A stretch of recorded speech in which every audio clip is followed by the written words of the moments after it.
Delaware Department of Elections admitted that state officials put hundreds of voters who had registered in the past year through an automatic voter registration system into the wrong political party. The error impacted about 750 registered voters and has caused a surge of criticism, particularly in Wilmington, Delaware. Joining us now is Alicia Clark, the founder of Delaware Faith in Action Network, and Dr. Marlene Saunders, the chair of the Connection and Social Action Committee. Glad to have both of you here. So, Alicia, what the heck happened? So we're still trying to figure it out, Roland, but what we know is that we're in the beginning of the early election process, and our primary is September the 10th. Delaware has a closed primary, so you have to be affiliated with a party in order to vote. There are a number of individuals who have attempted to vote and have been turned away because their party affiliation was marked as unaffiliated.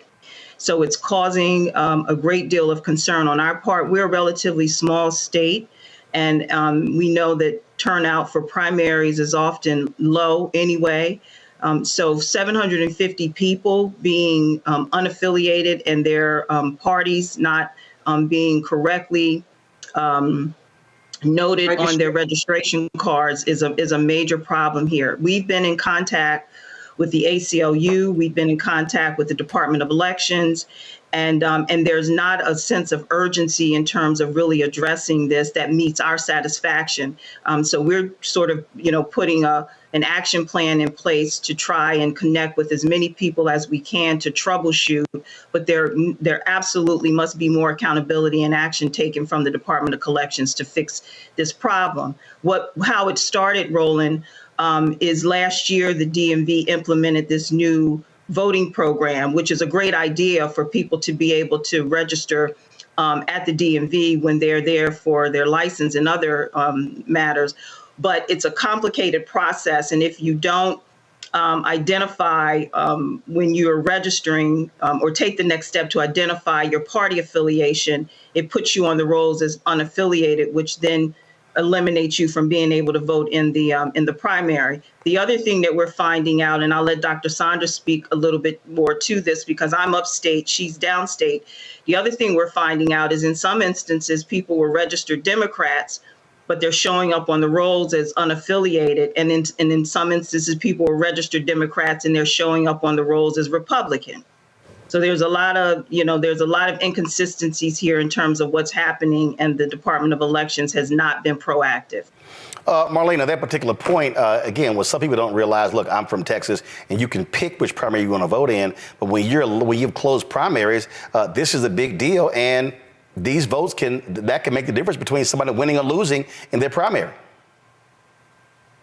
That is absolutely correct. And before I make another comment, I would be remiss if I just didn't clarify my title as chair of the Connection and Social Action Committee. That's part of Alpha Kappa Alpha Sorority Incorporated, of which I am a member. And I belong to the chapter in Georgetown, Delaware. So gotcha. I just need to say that. It's all good. We got you. Yeah.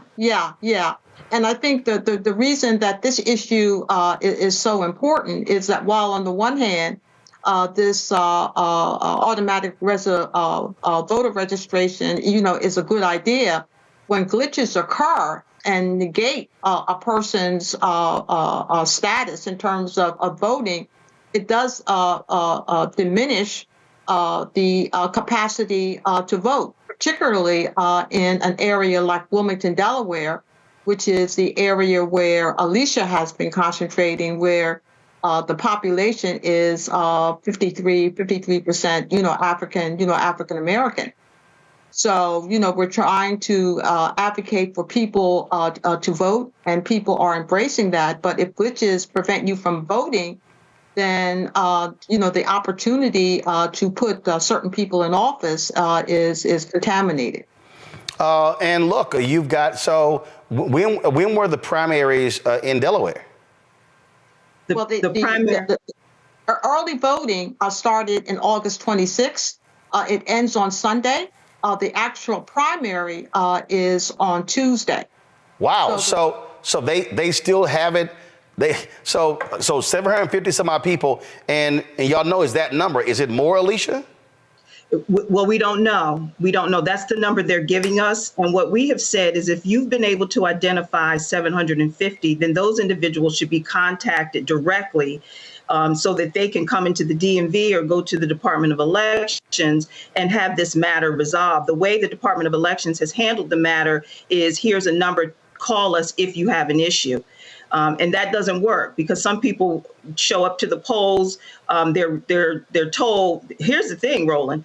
Some people have shown up to the polls and they were told, you're not registered, you're not affiliated with the party, so you cannot vote in the primary. Come back in November.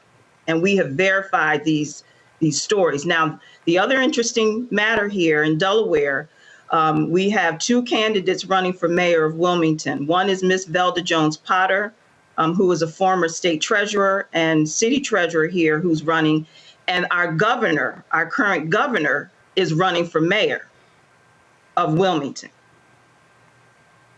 Now, the Department of Elections is under his purview in terms of where this responsibility lies to address this issue. We held a forum with him last night. I moderated it, Delaware Faith in Action, and this issue was brought up during that forum. At the time that we brought it up, he said that he would have his chief of staff look into it, but he could not touch it because of his running for office at the time. He was the lieutenant governor. He was our U.S. congressman. He is now our governor, and he's running for mayor in the city now. Well, listen, we see a lot of these things happen all around the country. It's really keep us abreast of what happens. Hopefully this gets fixed and folks will be able to cast their vote as best that they can. Thank you. And thank you for the time. And if I can say one thing. Go ahead. What we are advocating for people who encounter problems, do not leave the polling site.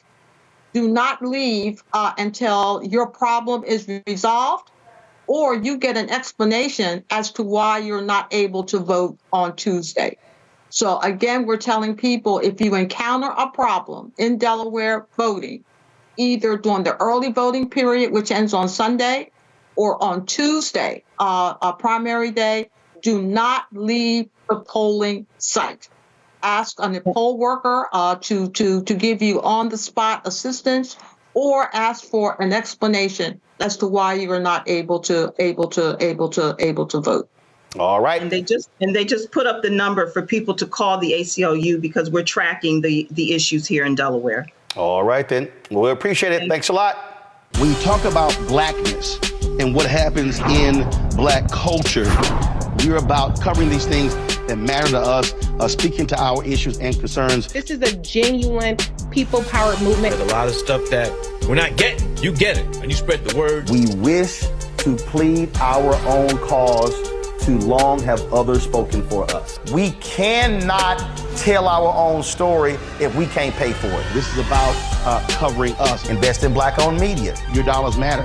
We don't have to keep asking them to cover our stuff. So please support us in what we do, folks. We want to hit 2,000 people, $50 this month, raise $100,000. We're behind 100,000, so we want to hit that. Y'all money makes this possible. Checks and money orders go to P.O. Box 57196, Washington, D.C. 20037-0196. The Cash App is $RM Unfiltered. PayPal is R Martin Unfiltered. Venmo is RM Unfiltered. Zelle is Roland at RolandSMartin.com.